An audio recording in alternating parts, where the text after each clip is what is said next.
मैं बुलाना चाहूँगा प्रशांत सूर्यवंशी जी, जो कि एक अम्बेडकराइट आइडियोलॉग है।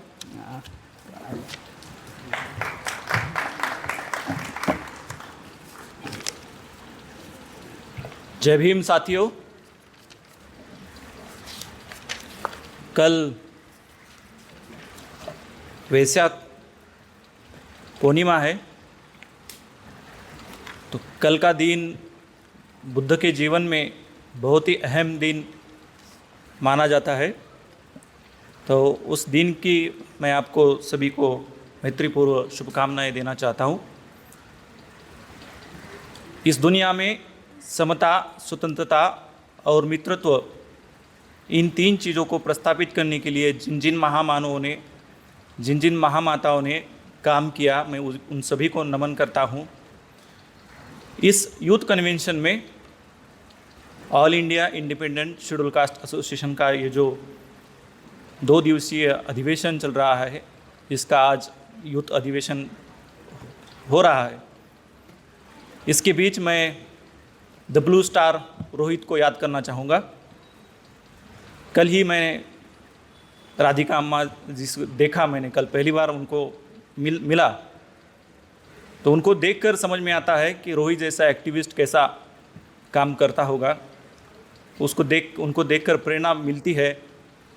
और जो हमारे जो यूनिवर्सिटीज़ है, वहाँ पे जो यूथ है, उनमें एक्टिविज़म कैसा लाना चाहिए, उनमें एक्टिविज़म कैसा बढ़ना चाहिए, इसके लिए हम लोग आज दिन भर चर्चा कर रहे हैं। आज का जो सेशन है, इसका जो टॉपिक है present condition of the Ambedkarite youth movement and need for a national youth front. मैं पुणे में काम करता हूँ। हमारा एक ग्रुप है सत्यशोधक मैत्री संघ। इसके तहत हम लोग कुछ काम करने की कोशिश करते हैं। इसका छोटा छोटा प्रोग्राम्स के तहत हम लोग ये करने की कोशिश करते हैं। तो ये जो टॉपिक है अम्बेडकराइट यूथ के बारे में चर्चा करने का, तो पहली बार तो हम लोग ये देखेंगे कि यूनिवर्सिटीज़ में यूथ मूवमेंट्स कैसा चल रहा है। जैसे कि आप लोग देखते हैं कि जो भी यूनिवर्सिटीज़ है, वहाँ पे कौन से ऑर्गेनाइजेशंस ज़्यादा हावी हो रहे हैं। और एक बात कॉमन आप सभी लोग जानते हो कि वो जो कांग्रेस के भी स्टूडेंट ऑर्गेनाइजेशन हो, वो कम्युनिस्ट लोगों की भी स्टूडेंट ऑर्गेनाइजेशन हो, गांधीयन मॉडल के भी स्टूडेंट ऑर्गेनाइजेशन हो, वो सभी अम्बेडकर नाम तो लेना चाहते हैं। इवन अभी ABVP भी ले रहा है। तो वो सभी का अगर अम्बेडकर का नाम लेना चाहते हैं, लेकिन यूनिवर्सिटीज़ में किसी अम्बेडकर ऑर्गेनाइजेशंस को चलाने के लिए, उसके अंदर पार्टिसिपेट होने के लिए, वो जो यूथ है, जो एक्सपेक्टेड उनका पार्टिसिपेशन होना चाहिए, वो उतना नहीं दिख रहा है। एक तो वो यूथ में एक बात अपने को समझ में आ सकती है कि उनके अंदर इन्फीरियर कॉम्प्लेक्स है। तो वो इन्फीरियर कॉम्प्लेक्स को निकालना अभी हमारे सामने वो एक चैलेंज है। उनके साथ 1-to-1 डिस्कशंस करना, कॉर्नर मीटिंग्स करना, उनका जो भी थॉट प्रोसेस है उनके साथ डील करना। इसके बाद हम लोग उनको इस तरह के मूवमेंट्स में शामिल कर सकते। बाद में एक एक्टिविस्ट, मैं यहाँ पे जितनी भी संख्या है, मैं ये मानता हूँ कि ये जो अभी ऑडियंस यहाँ पे बैठी है, ये ऑडियंस जितना नंबर है उतना नंबर के संगठन चला सकती है, इतना उनके पास रिसोर्सेस है, इतने पास रिसोर्स पर्सन्स है। ये बहुत अच्छे यूनिवर्सिटीज़ में, अच्छे इंस्टीट्यूट्स में पढ़ने वाले लोग हैं। आप लोग बस्ती में जाकर अगर कोई संगठन देखोगे, आप जो भी चलने वाले संगठन है, उनके पास वो लोग क्या करते हैं उनको समझ में नहीं आ रहा है। तो अभी आपके पास जिस तरह से आपने बड़े बड़े यूनिवर्सिटीज़ में पढ़ाई कर अभी एक सोशल फ्रंट लेके इसका के माध्यम से आप जो सामने आ रहे हो, तो मुझे लगता है कि यह समाज अब अलग ही उनका इंस्ट्रक्शंस का सेट जो है, अलग ही नया इंस्ट्रक्शन सेट मिलने वाला है। और उसके साथ जुड़कर एक नया कॉन्फिडेंस भी देखिए बिल्टअप होने वाला है। और इस बदलते हुए चेंज में एक बात मैं आपको क्योंकि अभी ये बन रहा है, अब जब बनता है तभी कुछ बातें हमको लोग डिस्कस करना मुझे लगता है कि इम्पोर्टेंट है। लेकिन क्योंकि अगर एक बार एक आधा संगठन अगर बड़ा हो गया तो उस संगठन में ये चीज़ें बाद में डिस्कस नहीं होती है, वो बाद में सिर्फ इंस्ट्रक्शंस चालू रहते हैं। तो जब हम लोग अभी जो कॉन्सेप्ट आपने ली है बिगिन फ्रॉम द बिगिनिंग, ये बहुत ही ज़बरदस्त कॉन्सेप्ट है और इसी मोमेंट पे ये बात हमको एक डिस्कस करनी इम्पोर्टेंट मुझे लगती है। हम लोगों को जो एक्टिविस्ट लोग हैं उनको खुद के लिए मुझे लगता है कि एक डिसिप्लिन का जो एक मुद्दा मैं मानता हूँ समाज में काम करते समय, वो एक रखना चाहिए। क्योंकि आप कहीं पर भी जाओगे, कहीं की बस्ती पर जाओगे, किसी कॉलेजेस पे जाओगे, किसी यूनिवर्सिटीज़ में जाओगे, किसी ग्रुप्स के साथ आप डिस्कस करोगे तो आपको ज़रूर वहाँ पे ऑलरेडी कुछ ना कुछ काम चालू हुआ है, ऑलरेडी बाबा साहब का नाम लेकर कोई लोग काम कर रहे होंगे, ऑलरेडी कुछ ना कुछ काम चालू होगा वहाँ पे। तो इस तरह से अगर आप जाओगे और देखोगे तो समझ में आएगा कि कुछ लोग दलित फोल्ड को लेकर काम कर रहे हैं, कुछ लोग बहुजन फोल्ड को लेकर काम कर रहे हैं, कुछ लोग मूल निवासी को लेकर काम कर रहे हैं, कुछ रिपब्लिकन्स भी उसमें है। तो इन लोगों के साथ आपका डायलॉग कैसा रहेगा? क्या आप इनके साथ गाली गलौज करोगे? क्या इनको आप समझाने के लिए कोशिश करोगे कि अभी आज की सिचुएशन में हमें क्या करना चाहिए? क्या सिर्फ तो ये इस फोल्ड में काम करने के बजाय तो ये करना सीख, जो बंदा काम कर रहा है उसको बढ़ावा देने के बजाय उसका कॉन्फिडेंस डाउन करने का आप एक्टिविस्ट लोगों का कोई अधिकार नहीं।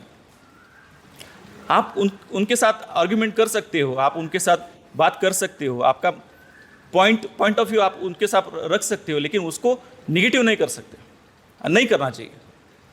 जो भी संगठन जो प्रिंसिपली जो इनकरेक्ट है वो आप at any time at any cost आप उसको खारिज करना चाहिए। बिल्कुल सही बात है। लेकिन for the sake of argument only आप उसको हर्ट कर रहे हो और आपको उसको कुछ अलग दिखाने की कोशिश कर रहे हो, तो ये एक्टिविस्ट लोगों की ये तो बात नहीं है।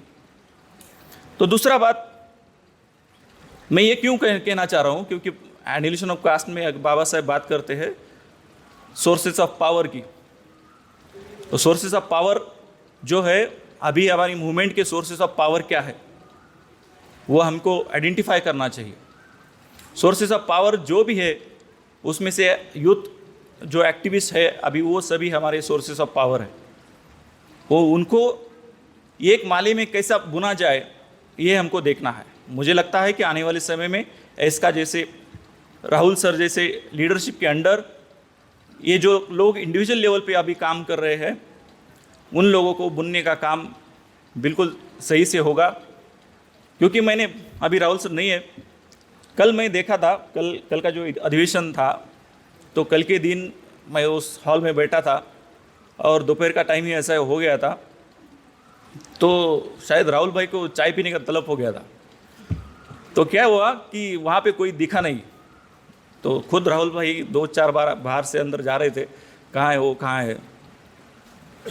तो शायद अभी कार्यकर्ता लोग अभी अपने जगह पे बैठे होंगे, तो उन्होंने चाय का ट्रे भरा, उसके कप लिया और खुद से जाके स्टेज पर सब लोगों को दे रहा।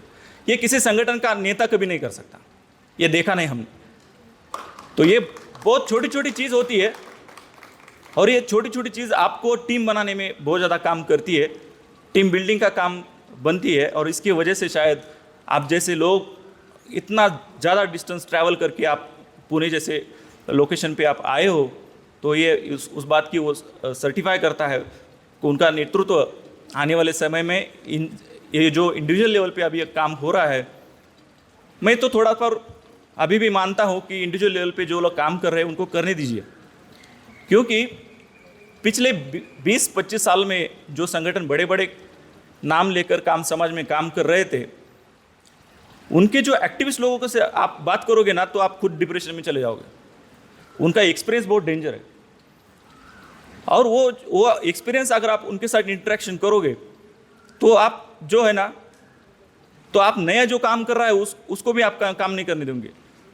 तो इतनी बहुत डेंजरस लोग है। इसी सिचुएशन में कुछ लोग मैं नाम लेना चाहूँगा पुणे से ILS लॉ कॉलेज से जो बोधी रामटे के जो पास आउट हुए, वो अभी पाथ फाउंडेशन बना के बहुत अच्छा काम कर रहे हैं।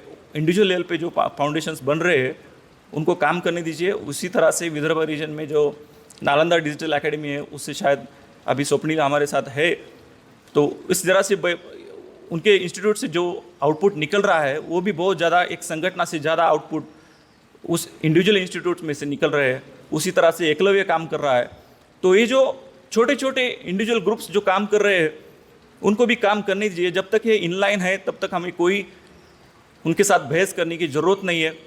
हमें उनके साथ लेना चाहिए, उनके साथ डायलॉग करना चाहिए। और एक फिगर है गौरव सोमवंशी, जो क्रिप्टो ब्लॉकचेन के तहत वो इंटरनेशनल स्कॉलर के रूप में अपने समाज में बिलोंग करते हैं, तो उनके साथ भी आप इंटरेक्शन करना ज़रूरी है। तो इस जैसे ये जो इंडिविजुअल लोग हैं, तो इंडिविजुअल लोगों से आप बातें करना सीखो, इंडिविजुअल लोगों का एक्सेप्ट करना सीखो। वो लोग काम कर रहे, ठीक है, काम कर रहे, अच्छा है। मैं एक बार अपने ऑफिस में था, मैं एक दोस्त से चाय पीने के लिए अभी निकल पड़ा, तो बात करते करते हमने पूछा कि यार RSS किधर है। मैं पुणे में घूमते हुए नाम, तो RSS का कहीं पार्टी दिखता है, नहीं दिखता। आप भी घूमते होगे, पुणे में कहीं पार्टी दिखता है, ये छोड़ दो, इधर का उनका ऑफिस वगैरह छोड़ दो, लेकिन कहीं पे आपको पार्टी वगैरह दिखा तो कैसा रहता है, क्या रहता है, किससे समझ में आता है कि वो RSS का है। तो मैं ऑफिस में बात करते करते मैं बाहर निकला और चाय की टपरी पे जा रहा था, तो तुरंत हमें वहाँ पे एक कन्नड़ा एजुकेशन सोसाइटी का बैनर दिखा। नाम था कन्नड़ा एजुकेशन सोसाइटी, और एक तरफ था फ़ोटो स्वामी विवेकानंद का और एक तरफ था फ़ोटो हेगडेवार का। So that is the branch of RSS।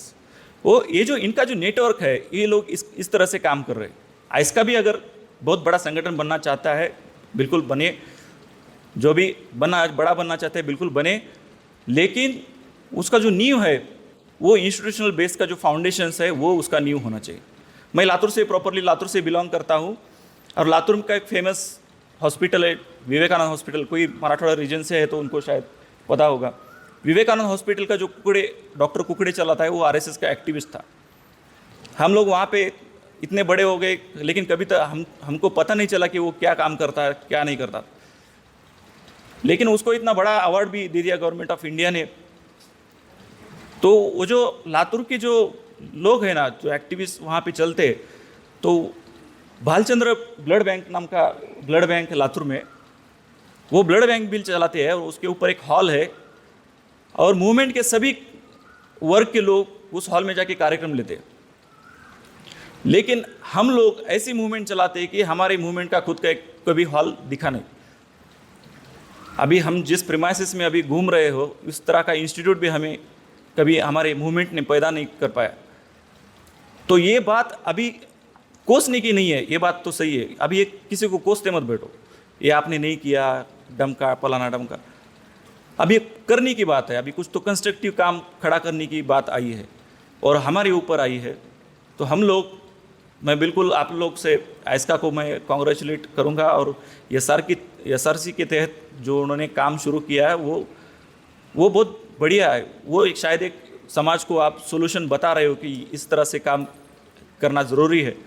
तो आने वाले समय में हमें सामाजिक फ्रंट पे तो बात करनी है, चर्चा करनी है, लेकिन कुछ काम कंस्ट्रक्टिव काम की भी हमें लोगों को बताना चाहिए। जैसे कि रीडिंग रूम्स है, लाइब्रेरीज है। अभी हम सभी ने युवाओं के बीच में काम करने के बारे में बात किया। मैं आपको बताना चाहता हूँ कि हमारा जो युवक है वो किसी भी इंटेलेक्चुअल सरमन्स सुनने के लिए इंटरेस्टेड नहीं है।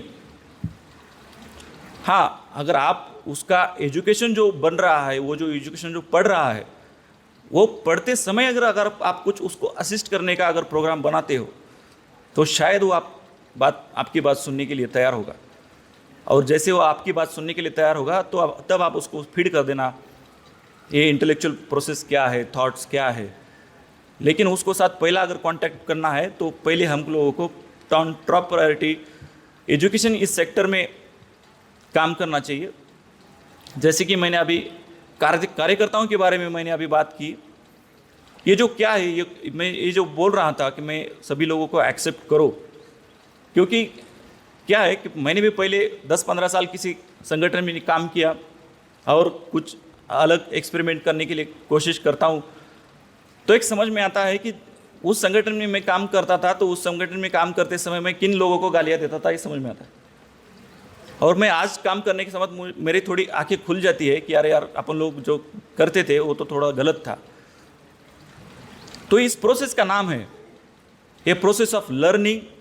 ये तो बात आपने सुनी होगी, लेकिन प्रोसेस ऑफ अनलर्निंग ये बहुत ज़्यादा इंपॉर्टेंट बात है। प्रोसेस ऑफ अनलर्निंग समझ में आने के लिए मैं आपको खुद एक बाबा साहब का जो स्टेटमेंट था मैं पढ़ने की कोशिश करूँगा।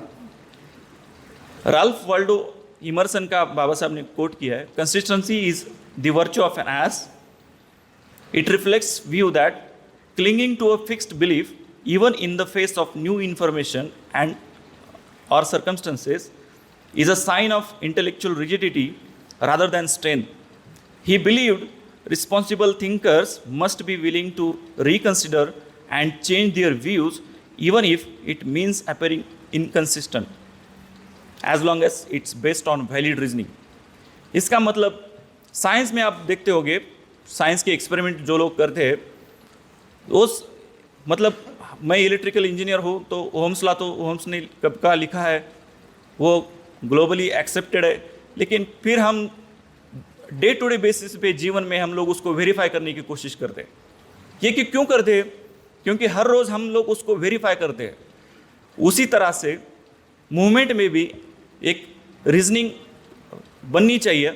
आज हम लोग जो बात समझ पाने की कोशिश कर रहे हैं, शायद आज के कॉन्टेक्स्ट में वो सही है, लेकिन हम कल जब बढ़ेंगे थोड़ा सा सिचुएशन चेंज होगा, उस कॉन्टेक्स्ट में अगर हम आज की बात अगर लगाने की कोशिश करेंगे, अगर वो बात अगर इनकंसिस्टेंट दिखी, तो मुझे लगता है कि वो बात अनलर्न करने की थोड़ा सा तैयारी रखना चाहिए।